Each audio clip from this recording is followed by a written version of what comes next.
Hey hello my dear farmers. இந்த video general ஆடியன்ஸ்க்காக. இப்போ நம்ம ஹோம் மேக்கர்ஸ்லாம் இருக்காங்களா, அதாச்சும் இல்லத்தரசிகள், அவங்களுக்கு ரொம்ப பிடிச்சமான விஷயம் என்னென்னு பார்த்தீங்கன்னா, அவங்க சமைக்கிற பொருள்லாம் அவங்க வீட்டிலே வந்து விளைவிச்சு சாப்பிடும்போது அவங்களுக்கு வந்து அதுலேருந்து ஒரு சாட்டிஸ்ஃபேக்ஷன் கிடைக்குது. அதாச்சும் அவங்களுக்கு அது ரொம்ப பிடிக்கும். ஆனால் நம்ம எல்லா வெஜிடபிள்ஸும் அதாச்சும் எல்லா காய்கறிகளையும் வந்து நம்ம வீட்டில் வளர்க்க முடியாதுல்ல. அதனால் நீங்கள் வீட்டிலே விளைவிக்கிற மாதிரி, அதாச்சும் நீங்கள் வீட்டிலே வந்து வளர்த்து அதை வந்து குக் பண்ணி சாப்பிட்ற மாதிரி ஒரு 5 க்ரீன் லீஃபி வெஜிடபிள்ஸ், அதாச்சும் கீரைகளை பற்றி தான் நான் இந்த வீடியோவில் வந்து சொல்ல போகிறேன். எதனால் கீரைகளை வந்து இந்த வீடியோவுக்கு வந்து சூஸ் பண்ணேன்னு கேட்டிங்கன்னா, வந்து அது மற்றதை விட கம்பேர் பண்ணும்போது, மற்ற காய்கறி கூட கம்பேர் பண்ணும் போதும் இதில் ஹெல்த் பெனிஃபிட்ஸ் ரொம்ப அதிகமாகவே இருக்குது. க்ரீன் லீஃப் வெஜிடபிள்ஸ் கீரைகள் நம்ம சாப்பிடும்போது ஹெல்த் பெனிஃபிட்ஸும் அதிகமாக இருக்குது. அது மட்டும் இல்லாமல் வந்து இதுங்களை வளர்க்குறதுக்கு மற்ற வளர்க்குறத விட இதுங்க வளர்க்குறது ரொம்ப ஈஸியான வேலை தான். ஸோ அதனால தான் வந்து நான் சூஸ் பண்ணேன் இந்த டாப்பிக்கை. ஒரு 5 கீரை வகைகளை பற்றி தான் நம்ம இந்த வீடியோவில் பார்க்க போகிறோம். இப்போ நீங்கள் இருக்கிற இடம் எதுன்னு கேட்டிங்கன்னா, டெக்குரோவா. நீங்கள் வந்தீங்கன்னா விவசாயம் சம்மந்தப்பட்ட எல்லாத்தையும் வந்து தெரிஞ்சுக்கலாம். அதுக்கு நீங்கள் பண்ண வேண்டியது ஒன்று மட்டும்தான், நம்ம சேனலை சப்ஸ்கிரைப் பண்ணிவிட்டு பக்கத்தில் இருக்க பெல் ஐக்கானை ப்ரெஸ் பண்ணிக்கோங்க.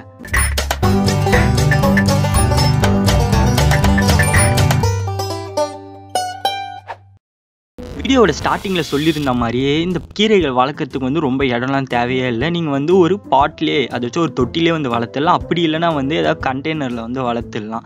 முதல்ல நம்ம பார்க்க போகிற கீரை எதுன்னு கேட்டிங்கன்னா வந்து ஸ்பீனக், அதாச்சும் பசலைக்கீரை தமிழில். இது வந்து ரொம்ப ஈஸியாகவே வந்து வளர்த்துடலாம். அதாச்சும் நீங்கள் எங்கெங்கெல்லாம் இந்த பசலைக்கீரை வளர்க்கலாம் பார்த்தா, விண்டோ சைடு, இப்போ கிச்சன் இருக்குன்னா கிச்சனோட அந்த விண்டோ இருக்குல்ல, அந்த இடத்துல வச்சு வளர்த்துடலாம். ரொம்ப ஈஸி தான். அது மட்டும் இல்லாமல் பால்கனியில் வச்சு வளர்க்கலாம். இது எல்லாத்துக்கும் நான் முன்னாடி சொன்ன மாதிரி ஒரு பாட், ஒரு தொட்டிலே வந்து இந்த பசலைக்கீரையை வந்து நீங்கள் வளர்த்துடலாம். அது மட்டும் இல்லாமல் கொஞ்சம் இன்னும் நிறைய வளர்க்கணும்னா வந்து கண்டெய்னர்ஸ் ஏதாச்சும் யூஸ் பண்ணலாம். அந்த கண்டெய்னர் மூலமாக வந்து நீங்கள் வந்து ஈஸியாகவே வளர்த்துடலாம். பாட் மிக்சருக்கு வந்து நீங்கள் எதெல்லாம் எடுத்துக்கலாம் பார்த்தீங்கன்னா, கொஞ்சம் மணல், அதுக்கப்புறம் நார்மலான சாயில், அது மட்டும் இல்லாமல் கொஞ்சம் ஏதாச்சும் இந்த வேஸ்ட்டுங்களை போட்டு வளர்த்தா இன்னும் அதுங்களுக்கு நியூட்ரியன்ஸ், அதாச்சும் சத்து நல்லா கிடச்சி இன்னும் நல்லா வளரும். அதுக்கடுத்து என்னென்னா, இந்த பசலைக்கீரைக்கு வந்து 4லேருந்து 5 மணி நேரம் வந்து சன்லைட் தேவைப்படாது, சூரிய ஒளி தேவைப்படும். அப்படி இருக்கும்போது இது வந்து நல்லா வளரும். இந்த பாட்லாம் சூஸ் பண்ணுறீங்களா தொட்டி, அது வந்து 6 அடி டீப் இருக்கா மாரி நீங்கள் பார்த்துக்கணும். 6 இன்ச் ஆழம், 6 இன்ச் ஆழம் இருக்கா மாரி வந்து நீங்கள் பார்த்துக்கணும்.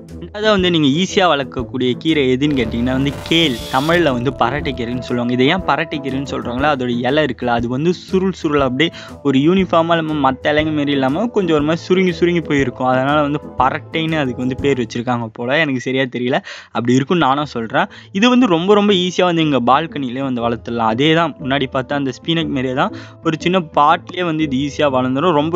அது கூட கம்பேர் பண்ணால் இது ரொம்ப ஈஸியாகவே வளர்ந்துடும். எல்லா கண்டிஷன்லையுமே வளரும். அதுக்காச்சும் இந்த சன்லைட்லாம் கொஞ்சம் பிரச்சனையாக இருக்கும். 4 to 5 hours கண்டிப்பாக சன்லைட் தேவைப்படும். ஆனால் இதுக்கு அந்த பிரச்சனைலாம் இல்லவே இல்லை, ஈஸியாகவே வந்து வளர்ந்துடும். இதுக்கும் வந்து அது ஈக்குவலான அந்த மெடிசினல் ப்ராப்பர்ட்டிஸ்லாம் இருக்குது. விட்டமின்ஸ், மினரல்ஸ் எல்லாமே அது ஈக்குவலாகவே இருக்குது. மூணாவது நம்ம பார்க்க போகிற கீரை எதுன்னு கேட்டிங்கன்னா வந்து மஸ்டர்ட் க்ரீன், கடுகு கீரை. இது வந்து ரொம்ப சிம்பிளாகவே நம்ம கண்டெய்னரில் வளர்க்கலாம். முன்னாடி சொன்ன மாரி அந்த பாட் சைஸ் மட்டும் நீங்கள் முக்கியமாக கவனிக்க வேண்டியது அதுதான். ஏன்னா 6 இன்ச்சாச்சும் டீப் இருக்கணும். அப்படி இருந்தால் தான் அதுங்க வேர் போக முடியும். அதை வந்து நீங்கள் ரொம்ப இம்பார்ட்டண்ட்டாக நோட் பண்ணுற மாதிரி இருக்கும். இது வந்து இந்த மஸ்டர்ட் க்ரீனை வந்து நீங்கள் முன்னாடி சொல்லியிருந்த மாதிரி கிச்சன் உள்ளேயும் வச்சு வளர்த்துக்கலாம். இன்டோருக்கும் இது செட் ஆகும், அவுட்டோருக்கும் செட் ஆகும். சன்லைட் வந்து அவ்வளோ பெரிய பிரச்சனையாக இருக்காதுன்னு நினைக்கிறேன். அதுக்கடுத்து நான் சொன்ன மாதிரி அந்த பாட் மிக்சர், கொஞ்சம் மணல் எடுத்துக்கணும், அதுக்கேற்ற மாதிரி நார்மலான சாயில், அதுக்கடுத்து வந்து ஏதாச்சும் கொஞ்சம் நல்ல ஆர்கானிக் காம்பவுண்ட்ஸ், ஏதாச்சும் இந்த மக்கி போன பொருள்லாம் எடுத்து போட்டிங்கன்னா இன்னும் கொஞ்சம் ஃபாஸ்ட்டாக வளரும். அதில் இருக்க சத்தெல்லாம் இது வந்து அப்சர்வ் பண்ணி இன்னும் கொஞ்சம் ஃபாஸ்ட்டாக வளரும். ரொம்ப மஸ்டர்ட் க்ரீனை வந்து நீங்கள் வந்து ஈஸியாகவே வளர்த்துடலாம். இதில் இருக்க பெனிஃபிட்ஸ் என்னென்னா வந்து நீங்கள் உள்ளேயும் வளர்த்துக்கலாம். இந்த இதுவை அதை கிச்சன் உள்ளே கூட வச்சு வளர்த்துக்கலாம். அது மட்டும் இல்லாமல் வெளியில் அந்த விண்டோ சைட் பால்கனிஸ்லேயும் வந்து ஈஸியாக வந்து வளர்த்துக்கலாம். ஆனால் தான் நம்ம இப்போ பார்க்க போகிற கீரையோட தமிழ் நேம் வந்து எனக்கு தெரியல, ஆனால் இங்கிலீஷில் மட்டும் தெரிஞ்சு ஸ்விஸ் சாட்னு சொல்கிறாங்க. ஆனால் ஃபேமஸான கீரை தானா, எனக்கு தமிழ் நேம் நான் சர்ச் பண்ணி பார்த்தேன், கிடைக்கல. இது வந்து ரூட் வந்து ரொம்ப அதிகமாக போகுமா, அதனால் வந்து நீங்கள் பாட்டில் வளர்க்கறதோட கண்டெய்னர் மாரி ஏதாச்சும் பாக்ஸ் ஷேப்பில் இருக்க, ஏதாச்சும் கண்டெய்னர்னால் ஏதாச்சும் பாக்ஸ் மாரி இருக்க ஏதாச்சும் ஒரு பொருளை வந்து நீங்கள் பயன்படுத்து.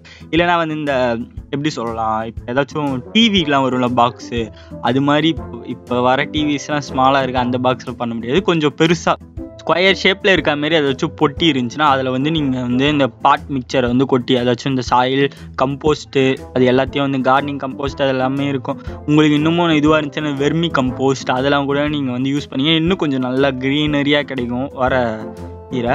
இது வந்து எப்படின்னா கூல் டெம்பரேச்சரில் வந்து ரொம்ப ஈஸியாக வளருமா. அதனால் வந்து நீங்கள் சன்லைட்டை வந்து கொஞ்சம் அவுட்டோரில் வளர்க்கறத விட இன்டோரில் வளர்க்கறது கொஞ்சம் சேஃப்னு நான் நினைக்கிறேன். கூல் டெம்பரேச்சரில் வந்து ரொம்ப ஈஸியாகவே வளர்ந்துடும்.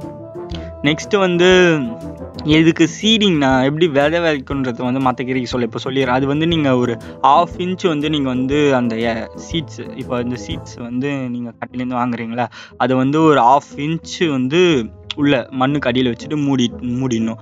மூடிட்ட பிறகு அது கொஞ்சம் நாளில் ஒரு ஃபியூ டேஸில் வந்து வளர்ந்துடும். இதை வந்து நீங்கள் 4 to 6 வீக்ஸ் 4லேருந்து இந்த கீரை வகைகள் எல்லாமே வந்து ஒரு மாதத்துலேயே வளர்ந்துடும். நல்லா லஷ் க்ரீனாக வந்துடும், நல்லா பச்சை பசங்க வந்துடும். ஒரு மாதத்துக்கு அப்புறமா வந்து நீங்கள் ஈஸியாக வந்து கட் பண்ணி நீங்கள் வந்து யூஸ் பண்ணிக்கலாம் உங்களோட குக்கிங் பர்பஸஸ்க்கு. அதுக்கடுத்து இப்போ லாஸ்ட் பட் நாட் லீஸ்ட் கடைசியாக வந்து நம்ம பார்க்க போகிறது தான். இதுதான் நிறைய பேர் கீரைனே இது மட்டும்தான் தெரியும். எனக்கே இதுதான் தெரியும் அதிகமாக. அமராந்தஸ்னால் தமிழில் வந்து அரைக்கீரை, முளைக்கீரை, சிறுகீரை, இது எல்லாமே வந்து ஒரு டைப் ஆஃப் அமராந்தஸ் தான். இங்கிலீஷில் அமராந்தஸ்ன்னு சொல்லுவாங்க.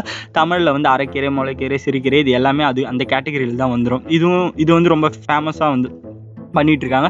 இது வந்து நீங்கள் பாட்டில் வளர்க்கலாம். நானாக பாட்டை சஜஸ்ட் பண்ணல, நீங்கள் கண்டெய்னர்ஸில் வளர்க்கலாம். பால்கனியில் வந்து கண்டெய்னர்ஸை வந்து நீங்கள் உங்கள் சைஸுக்கு ஏற்ற மாதிரி கண்டெய்னர் கூட தேவையில்லை. நான் சொன்னால பாக்ஸ் எடுத்து இந்த பாக்ஸ்லேயே வந்து நீங்கள் சாயில் ஃபில் பண்ணிட்டு வாட்டர் மட்டும் ஏர் சர்க்குலேஷன் வந்து ஏதாவது ஹோல் மாரி மேக் பண்ணிவிட்டு நீங்கள் வந்து அதில் வந்து இந்த மிக்சர் எல்லாத்தையும் நீங்கள் போட்டுட்டு வந்து நீங்கள் வளர்க்க ஸ்டார்ட் பண்ணிடலாம்.